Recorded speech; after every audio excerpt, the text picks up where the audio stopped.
Christine Blasey Ford, the California psychology professor who recently leveled an allegation of sexual misconduct against Supreme Court nominee Brett Kavanaugh, has agreed to testify before members of the Senate Judiciary Committee on Thursday, according to reports. Attorneys for Ford and aides to Senate Judiciary Chairman Chuck Grassley are said to have reached a tentative agreement for the professor to testify Thursday during a brief phone call on Saturday and plan to speak again Sunday to flesh out additional details of her testimony.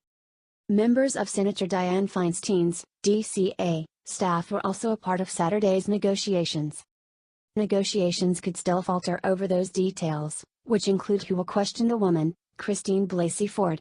But in tentatively agreeing to a Thursday hearing, Republicans made a significant concession that suggested they were working to ensure that the session occurred after several days of uncertainty. The New York Times reports. Ford's attorneys on Saturday sent a letter to the Senate Judiciary Committee stating their client would appear before lawmakers, but did not agree on the proposed Wednesday hearing date, instead requesting further negotiations take place later in the day.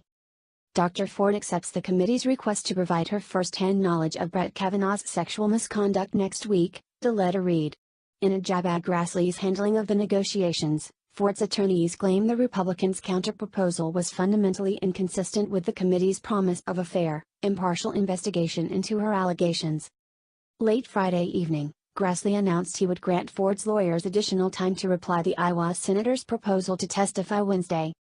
Judge Kavanaugh, I just granted another extension to Dr. Ford to decide if she wants to proceed. The statement she made last week to testify to the Senate SHLD decide so we can move on. I want to hear her, he tweeted. I hope you understand. It's not my normal approach to be indecisive,